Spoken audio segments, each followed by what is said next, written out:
राधे राधे, जय श्री कृष्ण। दोस्तों, आज हम इस वीडियो में आप सभी को गोवर्धन पूजा की सरल विधि बताएंगे। देखिए दोस्तों, हिंदू पंचांग के अनुसार हर साल कार्तिक मास के शुक्ल पक्ष की प्रतिपदा तिथि को गोवर्धन पूजा का पावन पर्व मनाया जाता है, जो दीपावली के अगले दिन पड़ता है। लेकिन इस वर्ष अमावस्या तिथि 2 दिनों तक रहने के कारण लोगों के मन में यह संशय है कि गोवर्धन पूजा किस दिन की जाए।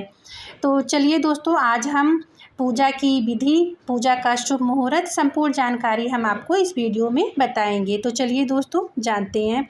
देखिए, पंचांग के अनुसार कार्तिक शुक्ल पक्ष की प्रतिपदा तिथि इस वर्ष 21 अक्टूबर को शाम 5:54 से शुरू होकर 22 अक्टूबर की रात 8:16 तक रहेगी।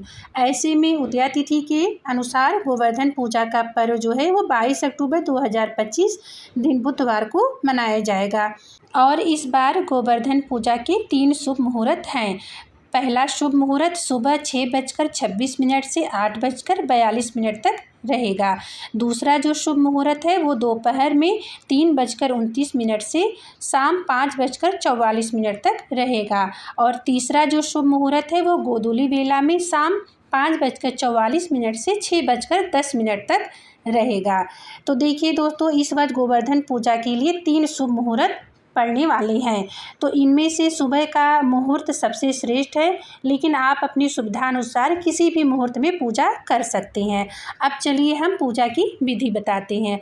पूजा की विधि के लिए सबसे पहले हमें जिस स्थान पर पूजा करनी है उस स्थान को हम साफ स्वच्छ कर लेंगे। यहाँ पर हम गंगा जल के छींटे डाल देंगे शुद्धिकरण के लिए। उसके बाद हम उस जगह पर फूलों का या आप अक्षत का भी आसन दे सकते हैं, तिल का भी दे सकते हैं। उसके बाद जो है हम गोवर्धन महाराज की प्रतिमा को बनाएंगे। देखिए, यहाँ पर हमने बनाते हुए आपको नहीं दिखाया है, तो इस तरह से आप जो है गोवर्धन महाराज की प्रतिमा बनाएंगे।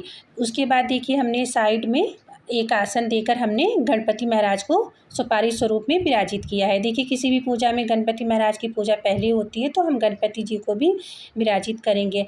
फिर हम यहाँ पर देखिए दीपक के लिए आसन देके हम यहाँ पर दीप प्रज्वलित करेंगे। पूजा में सर्वप्रथम जो है दीप प्रज्वलित किया जाता है, उसके बाद ही हम पूजा की शुरुआत करते हैं। तो यहाँ पर देखिए हमने दीप प्रज्वलित कर दिया है। इसके बाद देखिए, अगर आपको गाय का गोबर आसानी से मिल जाता है तो आप गाय के गोबर से आप गोवर्धन महाराज की प्रतिमा के साथ साथ आप गाय, बछड़े, ग्वाले, ग्वालियाँ भी आप छोटे छोटे वहाँ पर बना सकते हैं, क्योंकि उनका बहुत ही पूजा में महत्व होता है। तो इस तरह से देखिए हमने, और आपको अगर गोबर नहीं मिलता है, जैसे बहुत जगहों पर गाय के गोबर आसानी से नहीं मिलते हैं, तो आप मिट्टी में, आप गमले की शुद्ध मिट्टी में आप जो मार्केट से उपले मिलते हैं उन्हें आप उसमें मिक्स करके भी गोवर्धन महाराज की प्रतिमा वगैरह बना सकती हैं। नहीं तो अगर वो भी नहीं हो पा रहा है तो आप साफ आटे में आप हल्दी डालकर भी प्रतिमा बना सकती हैं। उसके बाद देखिए, यहाँ पर हमने सभी को भाव रूप से स्नान कराया है। स्नान कराने के बाद जो है हम कुमकुम लगाएंगे। सबसे पहले हम जो है गणपति महाराज को हम कुमकुम हल्दी से तिलक करेंगे। उसके बाद जो है हम गोवर्धन महाराज को हम कुमकुम और हल्दी से तिलक करेंगे। देखिए, गोवर्धन की जो पूजा होती है वो कृष्ण जी का ही स्वरूप है, तो आप कृष्ण जी की प्रतिमा, विष्णु भगवान की प्रतिमा रखकर भी उनका भी पूजन अर्चन कर सकते हैं। तो यहाँ पर देखिए हमने गोवर्धन महाराज को भी हल्दी कुमकुम से तिलक कर दिया है। उसके बाद हम दीप पर भी कुमकुम हल्दी से तिलक करेंगे। सभी पे हम जो है पुष्प समर्पित करेंगे। और प्रसाद में आप देखिए खील, बतासे, फल, आप ऋतुनुसार जो भी फल है वो भी आप समर्पित कर सकती हैं।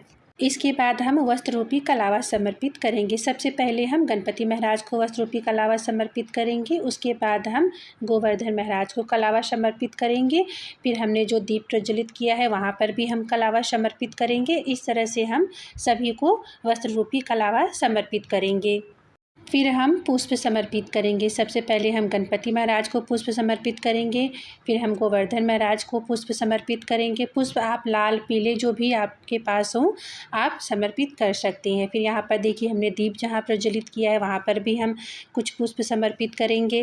पुष्प समर्पित करने के बाद हम थोड़ा सा अक्षत गणपति महाराज को, गोवर्धन महाराज को और हम जहाँ पर हमने दीपक प्रज्वलित किया है वहाँ पर हम समर्पित करेंगे। इसके बाद देखिए हम भोग चढ़ाएंगे। भोग प्रसाद में देखिए आप मीठे का भी भोग लगा सकते हैं, आप खील बताशे से भी भोग लगा सकते हैं। देखिए, इसे अन्नकूट भी कहा जाता है। तो इस दिन अन्न से बनी हुई जितनी भी चीज़ें आपके यहाँ जो नियम के अनुसार बनती हैं, पुए पकवान, तो वो आप ज़रूर चढ़ाएँगे तो उनका भी भोग लगाया जाता है। और एक चीज़ का आप ध्यान दीजिएगा कि दूध आपको ज़रूर चढ़ाना है, क्योंकि दूध जो है गाय का अगर मिल जाता है तो उसका विशेष महत्व है। तो आप गाय का दूध गोवर्धन महाराज को ज़रूर समर्पित करेंगे। तो यहाँ पर देखिए, हमने थोड़ा-थोड़ा सा जो है प्रसाद हमने पहले हम सर्वप्रथम गणपति महाराज को समर्पित करेंगे। उसके बाद देखिए, हम थोड़ा-सा जो है वो हम जहाँ पर हमने दीपक प्रज्वलित किया है वहाँ पर हम चढ़ाएँगे। फिर हम जो है थोड़ा-सा हम गोवर्धन महाराज की जो प्रतिमा बनाई है वहाँ पर हम समर्पित करेंगे। जो खील बतासे हैं वो भी हम थोड़ा-थोड़ा सा जो है उनके ऊपर हम चढ़ा देंगे। और उसके बाद जो आपके यहाँ बना है पूए पकवान जो भी आपके यहाँ बनता है उसका भी आप भोग लगा देंगी। उसके बाद जो है दूध को हमने जो प्रतिमा बनाई है उसमें हमने उनके जहाँ पर नाभि का आकार बनाया है वहाँ पर हम दूध को समर्पित करेंगे। देखिए, यहाँ पर हमने जो है गोवर्धन महाराज की नाभि में हमने दूध को समर्पित कर दिया है, आप देख सकते हैं। इस तरह से अगर आपको गाय का कच्चा दूध मिल जाता है तो आप ज़रूर चढ़ाएँगे। कहते हैं कि गोवर्धन महाराज को गाय का दूध चढ़ाने से हमारे घर में कभी दूध की कमी नहीं होती है, धन संपदा हमेशा बनी रहती है। तो इस तरह से दोस्तों देखिए, हमने जो भी भोग प्रसाद था वो सब हमने आपको बता दिया है। आप ऋतु अनुसार कोई भी जो भी फल हो मौसमी आप वो भी चढ़ा सकते हैं। तो यहाँ पर हमने देखिए एक फल भी हमने चढ़ा दिया है। उसके बाद देखिए, आप जो भोग आपने चढ़ाया है उसमें हम तुलसी डाल देंगे।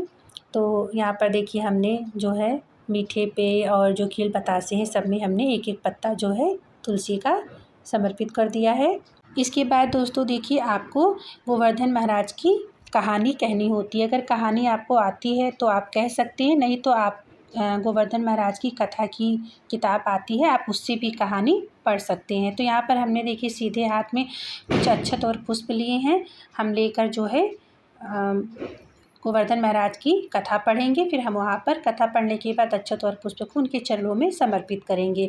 उसके बाद हम वहीं स्थान से हम 5 या 7, 11 जितनी आपको परिक्रमा करनी है उतने हमने वहाँ से जो है खील जो है उठा लेंगे जो हमने चढ़ाया था।